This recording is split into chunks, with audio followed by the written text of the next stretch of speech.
옆사람에게 샬롬 인사하세요. 오늘은 2014년 마지막 주일입니다. 결실의 해, 묵은 땅을 기경한 옥토에 눈물 흘리며 뿌린 곡식, 무슨 열매를 무슨 신앙으로 열매 맺자고 그랬어요? 알곡 신앙으로 열매 맺자. 한 해 동안 수고 많이 하셨습니다. 독일의 시인 괴테는 하프를 연주하는 사람이란 시에서 이런 얘기를 하죠. 눈물에 젖은 빵을 먹어보지 않고는 인생을 논하지 말라. 요새 아이들에게는 이게 해당이 됩니까? 어떻게 한빈이 눈물에 젖은 빵을 먹은 적 있어요? 아마 야단 맞아가지고 눈물을 뚝뚝 흘리고 밥그릇에 떨어진 눈물은 있을 수 있죠. 여러분, 왜 일합니까? 미국 사람 가운데 사이먼 사이넥이라는 사람이 미국이 소프트웨어나 마이크로소프트 막 엄청난 기업이 일어나니까 책을 썼어요. 나는 왜 일하는가. 많은 사람들에게 일하는 이유를 물었어요. 구구절절히 일하는 이유가 많았는데 저는 이렇게 생각을 합니다. 성경에서 하나님이 사람에게 창조의 세계를 다스리고 정복하라 명령했습니다. 그래서 일하는 거예요. 두 번째는 에덴 동산을 만들어 놓고 하나님께서 이 에덴 동산을 경작하라. 경작. 농사란 말이 거기서 나오죠. 경작이란 단어가 최초로 어그리먼트가 거기서 나옵니다. 자, 그 다음에 또 우리가 왜 일하는가? 예수님께서 이 땅에 오셔서 이렇게 얘기했어요. 아버지께서 일하시니 나도 일한다. 사역이죠. 그 다음에 왜 우리가 일하는가?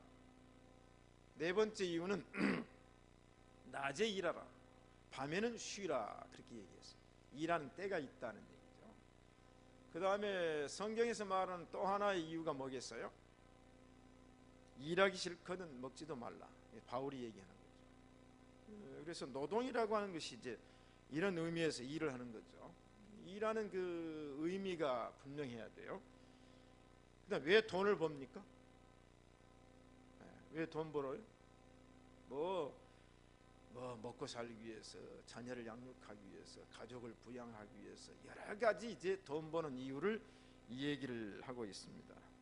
사람들은 목구멍이 포도청이라 다 잘 살고 잘 먹기 위해서 일한다. 그런데 돈을 버는 이유 가운데 여러 가지가 있어요. 그러나 결정적으로 일하는 그 이유를 다시는 도둑질하지 말고 네 손으로 수고하여 사람들에게 먹을 것이 있게 하라. 구제를 위해서 일하라는 명령이 나와요. 그 이전까지 여러분이 잘 알기 때문에. 자, 그리고 기독교인의 노동관이 뭔가를 분명히 알아야 됩니다. 그리고 돈을 버는 목적을 알아야 초월을 할 수가 있어요. 초월을. 동물들도 다 먹기 위해서는 일을 해요. 그걸 생물학적 욕구라 그렇게 말합니다. 먹기 위해서, 다 먹기 위해서 살아요. 물을 빨아들인 것도 살기 위해서. 근데 성경은 차원을 이제 넘어가죠. 자, 그런 의미로 우리는 이 성경에서 말하는 노동관이나 직업관을 분명히 알아야, 어렸을 때부터 알아야 그가 직장을 다니거나 그가 일할 때 목적 이상의 세계를 누릴 수 있다 하는 것이죠. 그런 의미로 해서 인철이나 이렇게 일부 예배 나온 아이들은 제가 정말로 축복합니다. 저 아이들이 일부 예배에서 저 설교를 안 듣는 것 같아도요, 다 들어가지고 나중에 이 지훈이가 피아노 치고 있는 게 저게 그냥 치는 거 아니겠어요? 내가 볼 때는 일부 예배 나와서 이 얘기를 들으면 앞으로 그들의 인생이 달라질 거니까 가능하면 잠자는 애들 깨워가지고 끌고 나오면 유익하다. 우리나라는 보릿고개가 있었어요. 보릿고개. 참 힘들었죠. 배가 고프니까. 그래, 그때는 친구 집에 가면 밥 먹었냐 하는 게 인사를 물어요. 그러면 안 먹었어요. 배가 고파요. 그런데 우리나라는 또 예의가 있는 나라라 먹었습니다. 먹었습니다. 절대 남의 집에 가서 밥 먹었냐 그러면 안 먹었다고 얘기만 하는 자존심이라는 게 있었어요. 자, 그런 과정에서 우리나라가 왔어요. 그렇지만 이제 유교가 우리나라를 한참 지배할 때 유교 사람들은 양반 아닙니까? 그런데 유교가 지배해 오면서도 무슨 속담이 있어요? 수염이 석자라도 뭐가 양반이다. 이 먹는 문제가 심각했습니다. 그러다가 이제 61년도죠. 5.16 군사 쿠데타가 일어나가지고 잘 살아보세 나왔어요. 새마을 운동을 이제 하기 전에 이제 박정희 대통령이 5.16 군사 쿠데타 1주년 기념 축제를 장충체육관에서 합니다. 그때가 62년도거든요. 자, 그러니까 그 당시에 이상만 씨라고 하는 음악 평론가가 있었는데, 이분이 장충체육관에서 쿠데타 1주년 기념 이 축제를 하는데 그 신바람 나는 무슨 노래가 하나 있어야 되겠다 싶어가지고 괴산이 고향인, 충청도 괴산이 고향인 한운사라고 하는 사람에게 노래 하나를 작사 작곡을 하라고 부탁을 했어요. 그 양반이 작사 작곡을 했는데 그게 잘 살아보세 잘 살아보세 우리도 한번 잘 살아보세. 박정희 대통령이 작사 작곡한 게 아닙니다. 새벽정이 울렸네, 그것은 작사 작곡했다고 그러는데 누가 도와줬다고 나중에 얘기하잖아요. 자, 그런 노래를 우리가 불렀어요. 금수나 강산 어여쁜 나라 한마음으로 갖고 가며 알뜰한 살린 재미도 절로 부귀영화 우리 것이다. 잘 살아보세 잘 살아보세 우리도 한번 잘 살아보세. 잘 살아졌어요. 자, 경제 발전을 위한 산업화를 이루어서 오늘까지 와서 3만 불 시대에 돌입을 했다. 근데 지금 사람들이 뭐라고 말해요? 먹고 살기가 힘들다. 2004년도 경기가 안 좋아서 사랑의 온도가 50도를 겨우 넘었다. 구세군이 금년에 모금액이 미달될 것이다. 힘들다는 얘기. 잘 살아보세요. 잘 살았는데 먹고 살기 힘들다. 그 뭐냐면 우리가 그만큼 높아졌으니까 그 높아질수록 상대적 빈곤이 온다는 얘기죠. 그래서 오늘 서론적으로 먹고 배부른 사람과 배고픈 사람들 제가 제목으로 말씀드리는데, 우리 예수님의 얘기를 한번 이제 알아봐야 됩니다. 요한복음 6장 예수님을 따르고 찾는 목적, 예수님께서 뭐라고 그랬어요? 떡을 먹고 배부른 까닭이다. 예수님께서 베세다 들녘에서 5,000명 먹이셨어요. 저녁에 산에 기도하러 가셨어요. 그 다음에 이제 게네사렛 호숫가를 건너서 가버나움에 오셨습니다. 그런데 아침이 되니까 많은 사람들이 인산인해를 이루어가지고 예수님을 찾고 있어요. 예수님이 나타나니까 예수님 어디 계셨습니까? 정말 정정당당하게, 아니 예수님 어디 계셨습니까? 그러니까 예수님께서 왜 너희가 나를 찾는 것은 내가 너에게 주는 말씀이 필요해서가 아니라 어제 떡을 먹고 배부른 까닭이다. 이게 이제 군중입니다. 군중. 이 사람들은 이해타산을 정확히 따지는 거예요. 예수님께 갔더니 배가 불렀어요. 어제 배가 터지도록 먹었거든요. 배불리 먹었다고 그랬으니까. 그런데 오늘 또 예수님께 가면 떡을 줄 줄 알았어요. 야, 이게 예수님을 찾는 목적이었죠. 여기서 예수님 대실망을 합니다. 그래서 66절에 보니까 이러므로 제자 중에 많이 물러가고 다시는 그와 함께 다니지 아니하더라. 아니 예수님을 어제까지 그렇게 열광을 하고 따랐단 말이죠. 그런데 예수님 떡을 안 주는 거예요. 떡이 필요한데 안 주니까 많이 물러갔어요. 그때 예수님께서 12제자에게 묻습니다. 너희도 가려느냐? 시몬 베드로가 대답하여 가로되 주여 영생의 말씀이 계시면 우리가 누구에게로 가오리까? 이 대답을 하는 거예요. 자, 여러분, 세상 사람들은 이해타산을 따진다니까요. 나와의 관계에서 유리하냐 분리, 유불리를 따지죠. 그러나 신앙은 그렇지 않습니다. 여러분, 우리 주님은 영생의 말씀이 계신 줄로 믿습니다. 그러므로 우리는 끝까지 주님을 따라야 될 줄로 믿습니다. 첫째, 먹고 배부른 사람들, 오늘 본문입니다. 겸손한 자, 26절에 겸손한 자는 먹고 배부를 것이며, 겸손한 자는 먹고 배부른다. 저는 이 말씀을 겸손한 자는 먹고 배부른다. 겸손한 사람은 도대체 어떤 사람인가? 성경에 겸손이라는 얘기가 신구약에 엄청나게 많이 나옵니다. 사건별로. 제가 오늘 그 얘기를 하려고 하는 게 아니에요. 지금 다윗이 시편 22편 엘리엘라마 사박단이라는 시를 쓰면서 하반부에 가서 이 얘기를 썼는데, 그 겸손한 자는 어떤 사람인가? 가난한 자, 여러분 가난하십니까? 곤고한 자. 이 의미는 겸손한 자는 뭐냐? 가난한 자입니다. 겸손한 자의 의미는 곤고한 자입니다. 사실 가난하게 되면 본의 아니게 겸손해져요. 가난한 자가 교만하면 얻어먹지 못합니다. 얻어먹는 자는 이 거지들 보세요. 어디 가서 굽신거리잖아요. 굽신거려요. 여러분 오늘 우리가 이제 굽신거린다는 말은 뭐냐? 나중에 영적인 문제는 말씀을 먹기 위해서 굽신거린다는 의미도 되잖아요. 여러분 하나님 앞에 굽신거리는 겁니다.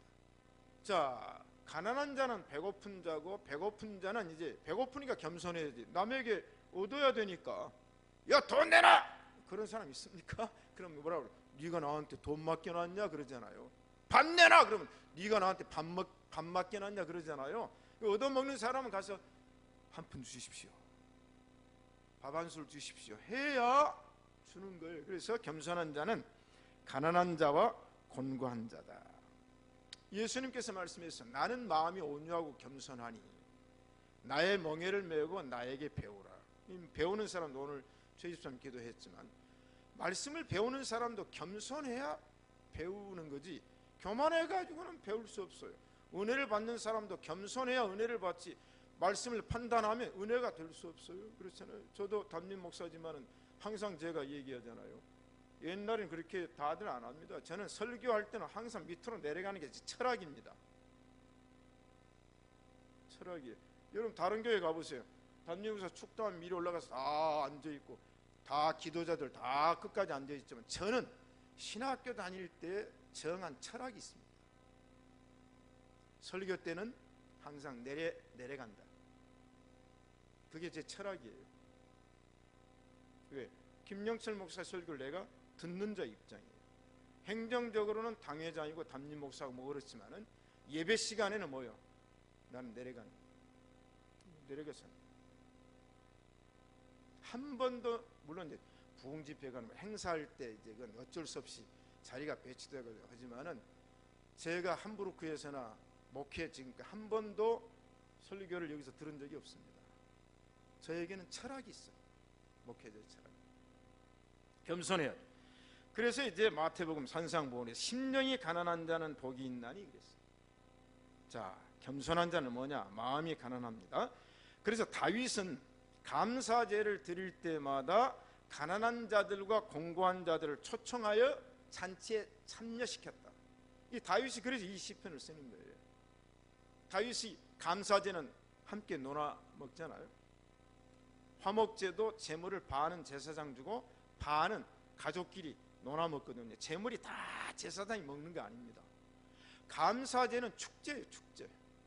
다윗이 왕이니까 감사제를 드릴 때는 가난한 자, 곤고한 자들을 왕궁에 초청을 해서 잔치를 베푼 것이 감사제였기 때문에 다윗이 그런 의미로 쓰는 거예요. 자, 겸손한 자와 가난한 자들은 잔치를 베풀어 주면 어떻게 합니까? 감사하잖아요. 잔치에 초청해 주면 감사하잖아요. 부자들은 어떻게 해요? 짜네, 맵네. 아니 우리를 초청해 놓고 이건 먹이려고 우리를 초청했단 말이냐? 내가 여기 안 왔어도 우리 집에서 이보다 더 잘 먹을 수 있어. 많이 따지죠. 많이 따지잖아요. 많이 따져요. 제가 이 유럽에 있을 때 영국에 있는 유학생들은 교인들이 저녁 식사나 초청해 주면 안 갑니다. 왜 안 간지 아세요? 지하철 전철을 타고 가는 돈이 그 집 가서 밥 한 끼니 얻어먹는 것보다 더 들어요. 근데 잔치에 갔더니 별 볼 일이 없어. 근데 이건 내가 기숙사에 먹어도 이 정도는 먹을 수 있어. 그런 의식이 있어. 지금이야 돈 많으니까. 옛날에 초창기에는요 차비가 더 들어요. 차비가. 자, 이 현실이에요. 그러나 만약에 차비를 5파운드 들여서 갔는데 그 집에서 막 뷔페로 그냥 막 고급 식당에 가서도 뭐 먹을 차려주면 오늘 잘 왔다 생각. 그래서 안 갔어요. 그걸 교민들이 모르고 이 정세를 모르고 무조건 오라고 하면 온 줄 알고 안 오니까 또 왜 안 오느냐. 그래서 우리 함부르크에서는 유학생들을 잔치에 초청할 때는요, 교인들이 전부 그룹을 짜가지고 차를 태워가지고 가고, 그 다음에 오면은 바리바리 싸서 그 다음에 다시 집에다 태워다 주면 유학생들은 빠진 사람이 거의 없습니다. 왜? 가면은 차 태워다 주지, 가면은 바리바리 싸주지. 이게 바로 잔치예요, 잔치. 하나님께서 제사를 드리는 자도 심령이 상한 마음으로 겸손하게 제사를 드려야 된다. 예배하는 자도 마찬가지죠. 상한 심령. 주께서 원하시는 제사는 상한 심령이라. 하나님이여 상하고 통회하는 마음을 주께서 멸시치 아니하시리이다. 그래서 다윗이 우리의 아내 밧세바를 범하고 난 다음에 시편 51편에 통렬하게 쓰죠. 하나님도 교만한 자의 재물을 거부한다고 이사야 1장에 기록되어 있잖아요. 교만하게 하나님 앞에 재물을 드립니다. 첫째는 뭐냐? 헌금이 교만하기 전에 우리 마음입니다. 내 몸입니다. 그렇잖아요. 내 몸과 마음이 하나님 앞에 나와서 겸손한 자가 되어서 가난한 자, 곤고한 자가 되어야 하나님 앞에 제사와 예물을 드릴 수 있고, 그 다음에 하나님의 잔치에서 먹을 수 있다. 그 다음에 이제 겸손한 자는 먹고 배부를 것이며 여호와를 찾는 자라고 그랬어요. 누가 여호와를 찾는가? 결론은 또 겸손한 자가 여호와를 찾아요. 가난한 자가 여호와를 찾습니다. 곤고한 자가 여호와를 찾습니다. 죄인이 여호와를 찾습니다. 자, 너희 성도들아 여호와를 경외하라. 저를 경외하는 자에게는 부족함이 없다. 여러분, 하나님께 가면 부족함이 없잖아요. 여호와는 나의 목자시니 내게 부족함이 없으리로다. 그가 나를 푸른 초장에 인도하시며 쉴 만한 물가로 인도하신 자기 이름을 위하여 의의 길로 인도하시는다. 이게 이제 시편 23편이 다윗의 시에서 나오는 거거든요. 34편에서는 뭐라고 말합니까? 젊은 사자는 궁핍하여 줄일지라도 여호와를 찾는 자는 모든 것에 부족함이 없으리로다. 할렐루야. 107편에 가면 좋은 것으로 너희 소원을 만족해 하사 그 청춘으로 독수리같이, 이게 103편이고 독수리같이 새롭게 하시는도다. 그 다음 107편에 가면 좋은 것으로 네게 만족해 하사, 84편에 가면 정직한 자에게는 모든 좋은 것으로 풍족해 하시라. 이게 성경에 나오는 그 얘기예요. 여호와를 찾는 자는 어떻게 되는가? 잠언에서 말하기를 여호와를 찾는 자는 모든 것을 깨닫게 되느니라. 깨달음이 있어요.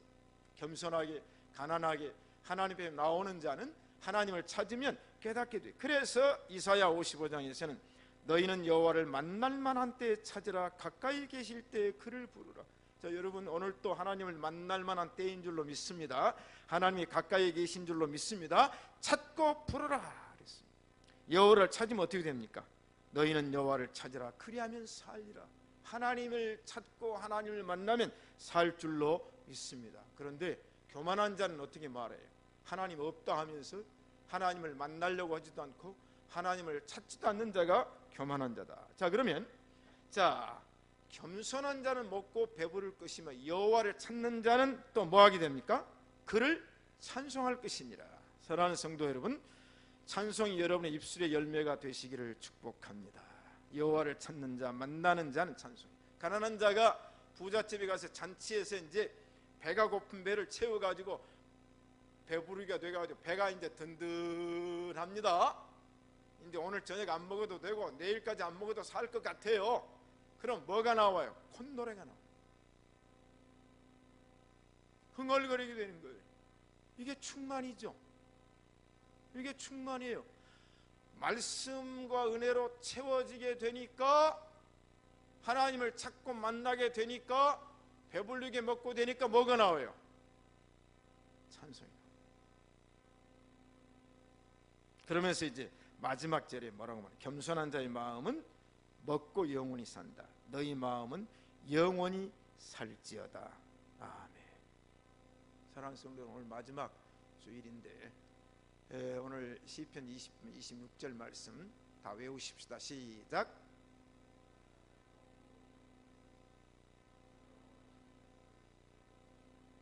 예, 다 외우셨어요.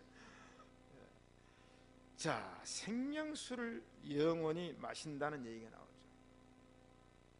우리가 요한복음 4장에 사마리아 수가성 여인 얘기 잘 알잖아요. 물 길러 왔어요. 근데 예수님께서 물 좀 달라 그랬어요. 아니, 당신 물 기를 또 어디서 물을 어쩝니까? 네가 나를 알았다면 내가 생수를 너에게 주었으리라. 아, 그래요? 생수를 나에게 주십시오. 이 얘기를 하다 보니까 뭐라고 하면, 내가 주는 물은 마시는 자는 영원히 목마르지 아니하리라. 네가 이 샘에서 물을 마시면 매일 물길로 와야 되잖아. 세상의 물은 먹으면 갈증이 있게 돼요. 갈증이. 네. 그런데 생수는 영원히 목마르. 그래서 이 여인이 말했어요. 그러면 나에게 그 생수를 주옵소서. 생수를 주옵소서. 생수가 그냥 줍니까? 그래서 이 여인이 결국은 예수님을 영접하잖아요. 그랬더니 여인이 생수가 강에서 흘러나오니까 전도자가 됐다. 우리 예수님께서도 뭐라고 말씀하십니까? 사람이 떡으로만 살 것이 아니요 하나님의 입에서 나오는 말씀으로 살 것이니라. 아니, 사탄이 이 돌들로 떡덩이가 되게 하라 시험을 했어요. 네? 그런데 그 떡 먹으면 죽잖아요. 그런데 영원한 말씀이다. 그래서 요한복음 6장에 가서 썩는 양식을 위하여 일하지 말고 영생하도록 있는 양식을 위하여 일하라. 이 양식은 인자가 너에게 주리니 인자는 아버지 하나님의 인치신 자니라. 그런 게 이제 저희가 물어요. 우리가 어떻게 하여야 하나님의 일을 합니까? 그때 하나님의 보내신 자를 믿는 것이 하나님의 일이니라. 그때 뭐라고 말합니까? 그러면 이 일이 무엇입니까? 행하는 표적이 무엇입니까? 물으니까 하늘에서 저에게 떡을 주어 먹게 하였함과 같이 우리 조상들은 광야에서 만나를 먹었습니다. 그랬더니 예수님께서 뭐라고 말합니까? 너희 조상들이 광야에서 만나를 먹었으나 죽었지만 생명의 떡을 먹는 자는 영원히 줄이지 아니하고 목마르지 아니할 것이라. 이 말씀이 바로 요한복음 6장이 생명의 양식, 생명의 떡의 이야기입니다. 자, 그 다음에 우리가 이 세상에서 잘 먹고 잘 사는 사람들이 있죠. 돈 많이 벌어서 잘 먹고 잘 사는 사람들이 있습니다. 그런데 우리는 이 세상에서 70년, 80년, 요새는 100세 시대인데 100세까지 잘 먹고 살려고 지금 신앙생활 하십니까? 사회복지 제도가 되면 기본적인 생활은 다 하게 돼 있어요. 굶주린 사람이 있게 되면 국가가 책임을 져야 된다. 그래서 다양한 각도로 이제 도움의 손길이 가게 되죠. 아직까지 미치지 못하는 음지가 뭐 많이 있죠. 그렇지만은 교회고 뭐 사회단체고 그 사람들을 돕기 위해서 합니다.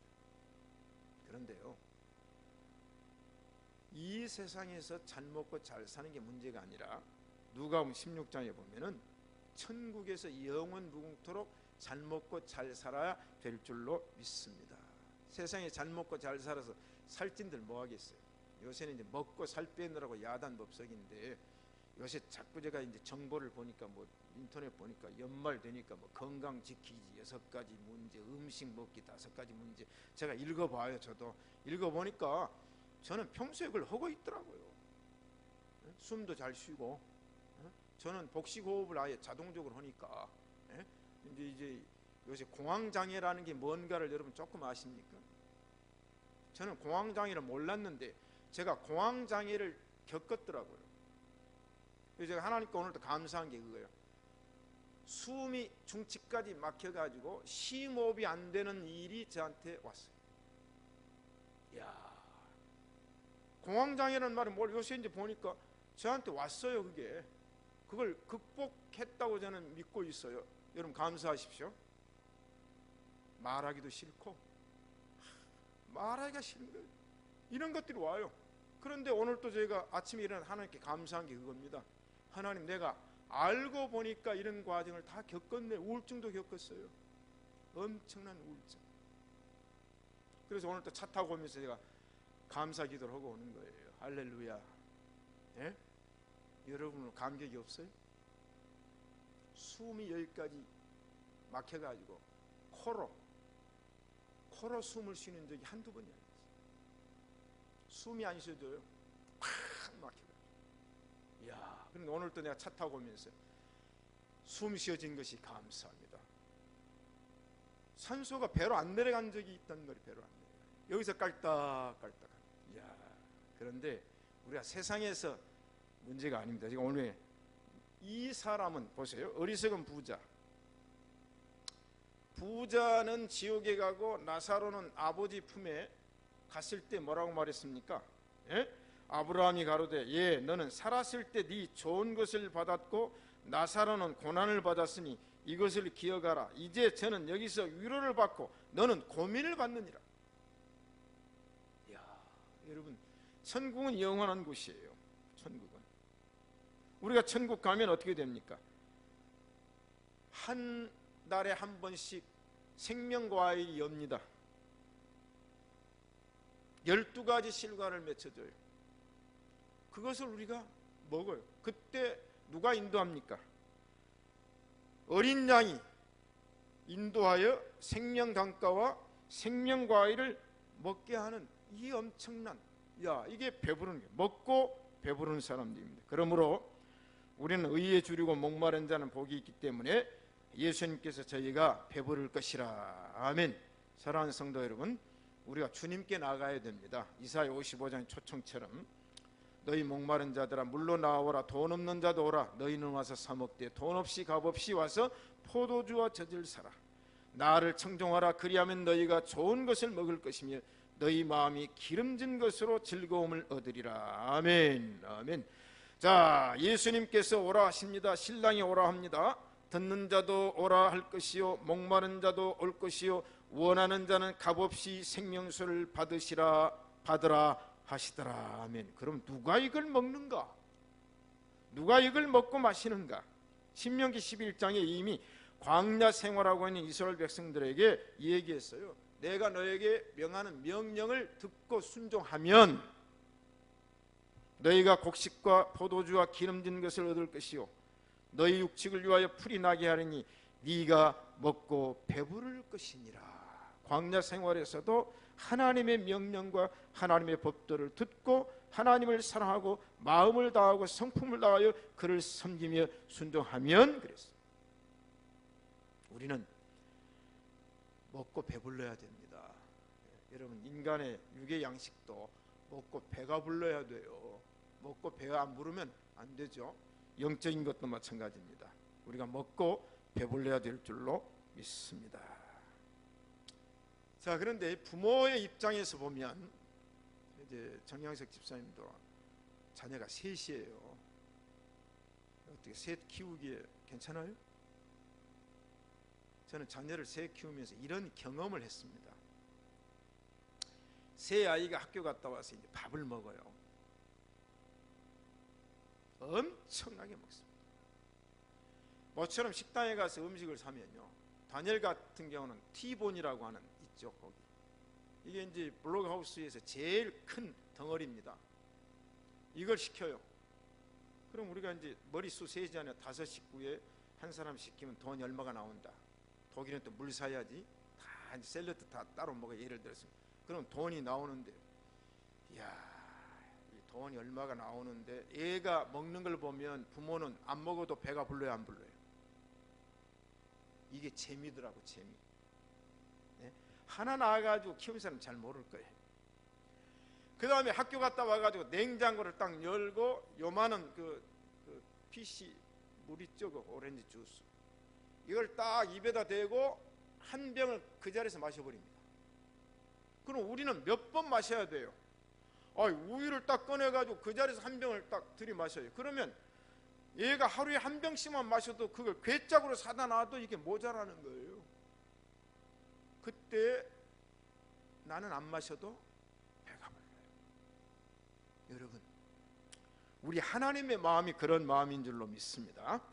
겸손한 자가 되어서 먹고 배부르기를 축복합니다. 자, 그 다음에 넘어갑시다. 두 번째, 먹어도 배고픈 사람이 있습니다. 먹어도 배가 고파. 허천병이라는 게 있어요. 허천병, 개결병이라는 게 있어요. 아무리 먹어도 배가 고파요. 네? 아무리 먹어도. 자, 물론 우리가 먹고 마실 것이 많이 있는 사람은 안 먹어도 배가 부르겠죠. 왜? 언제든지 먹을 때가 되면 냉장고에 먹을 거 있으니까. 그런데 먹어도 배가 고파. 아마 여기서 지훈이나 뭐 이런 이제 청소년들은 그럴 거예요. 저도 그런 걸 경험을 했어요. 먹어도 배가 고파요. 언제입니까? 군대에 갔어요. 제가 군대 가서 이제 정보처에 근무를 했는데요. 정보처는 전방사단 3사단 제857 부대 백골사단이기 때문에 최전방입니다. 최전방. 북한의 505 GP를 정면으로 보고 오성산, 경납고가 다 되어 있는 오성산, 그 오성산을 바라보고 있는 GP 사단이 가장 중앙에 있는 중부전선이에요. 정보처는 특식이 나옵니다. 특식. 이게 수색중대 특식하고 똑같이 특식이 나와요. 여기는 24시간 근무입니다. 정보처, 작전정보처. 그러니 이제 특식을 주는데 이제 식당에 올라갑니다. 올라가서 이제 밥을 주는데 제대 말년 이 병장들은 밥을 안 먹어요. 그냥 깔짝깔짝 하다가 사식 먹으니까 사식. 그리고 이제 밥을 다 놓고 닭고기 다 놔요. 그러면 이제 그걸 먹습니다. 우리 거 다 먹고 이제 작전처에 내 친구 탁정우하고 둘이서 먹어요. 그럼 빵이 나오는데 빵이 이제 하나씩 나와요. 그러면 이제 우리가 사병 8명, 8개가 나옵니다.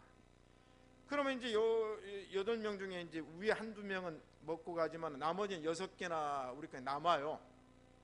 그러면 고참이 남긴 밥 다 먹고 그 빵을 다 먹고 그 자리에 앉은 자 다 먹어요. 그러면 이제 3사단 정보처는 식당이 조금 올라가는 길이 있어요. 비탈길이 내려와야 됩니다. 제가 용가리 통표 책에도 써놨죠. 그놈을 다 먹고 여기까지 차는데 이제 내 식기를 들고 내려오면요, 넘어오려고 그래. 둘이서 오면서 서로 웃어요. 그러고는 이제 먹고 와가지고 사무실에서 한두 시간 일하면 다 꺼져버려요. 저는 그래서 먹어도 배고픈 사람을 경험을 했어요. 자, 그러면 우리가 영적으로 어떤 사람이 먹어도 배가 고픈가? 레위기 26장에 보면은 불순종하면 먹어도 배가 부르지 않다, 그렇게 얘기를 했어요. 자, 보세요.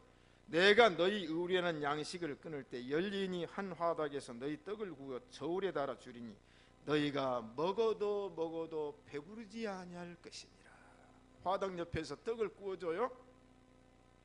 그 다음에 어떤 사람이 먹어도 배부르지 않는가? 악행으로 욕심을 부리고 먹는 자는 배부르지 않다. 이사야 9장입니다. 우편으로 움킬지라도 줄이고 좌편으로 먹을지라도 배부르지 못할 것이며. 아니, 죄를 짓고 있어요. 악을 행하고 있어요. 그래서 착취는 했어요. 그래서 양손을 가지고 먹고 해도 배고프고 배부르지 못할 것이다. 호세아서는 뭐라고 말합니까? 하나님을 떠나 죄를 지으며 먹으면 배부르지 않다. 저희가 내 백성의 속죄 제물을 먹고 그 마음을 저희의 죄악에 두는도다. 저희가 먹어도 배부르지 아니하며. 아니, 하나님 앞에 제물을 먹고 죄악을 행하는 자가 아무리 먹은들 배부르겠느냐? 그 다음에 어떤 사람이 먹어도 배부르지 않는가? 부정을 행하고 모은 제물로 먹은 사람은 배부르지 않다. 미가서 얘기입니다. 악인의 집에 오히려 불의한 제물이 있느냐? 축소시킨 가증한 에바가 있느냐? 내가 만일 부정한 저울을 썼거나 주머니에 거짓 저울추를 두었으면 깨끗하겠느냐? 그 부자들은 강포가 가득하고 쭉 넘어가다가 네가 먹으나 배부르지 못하고 속이 항상 비울 것이며. 자, 하나님의 뜻대로 살지 아니하고 불의한 재물 모으고 축소시킨 가증한 예바 되를 이제 옛날에 되를 만들잖아요. 도장도 그냥 파가지고 찍었는데 그게 대도 한 되가 아니에요. 딱 축소시킨 되가 있었어요. 우리나라도 옛날에 쌀 장사들 그렇게 많이 했어요. 자, 그런데 이 사람들은 먹으나 배부르지 못하고 항상 속이 비운다. 또 어떤 사람이 먹으나 배부르지 못합니까? 피와 땀을 흘려도 소죽이 없는 자. 네가 감추나 보존되지 못하겠고 보존된 것은 네가 칼에 붙일 것이며 네가 씨를 뿌리나 추수하지 못할 것이며. 제가 두 가지 증거를 이제 말씀을 드리죠. 첫째는 오래된 얘기지만 김제 마늘밭에서 110억 돈 뭉치 발견된 거 아시죠? 이 사람 어떤 사람이요? 인터넷 도박을 해가지고 부정 수입을 얻어가지고 자기가 은행에다 맡기면 안 되니까 갑자기 돈 없는 사람이 그냥 갑자기 은행에다 100억을 넣어놓으면 우리나라 안기부에서 바로 조사 들어갑니다. 미국은 10만 불만 은행에 딱 갑자기 들어오면 FBI가 바로 통장 조사해버리잖아요. 독일도 마찬가지죠. 갑자기 돈이 들어가면, 저도 돈을 35,000불 외국으로 붙였다가 세무서 가서 조사 당했어요. 왜 갑자기 35,000불이 빠져나가냐? 그게 북한에 냉장차 보내기 위해서 한국으로 송금했거든요. 그런데 35,000불 빠져나가니까 소명해라. 그래서 제가 한국의 기아대책기구에다 영수증 사진 다 찍어서 세무서에 제출해서, 그게 서구 사회가 그렇게 엄격하다는 말이죠. 그런데 이 사람 어떻게 했어요?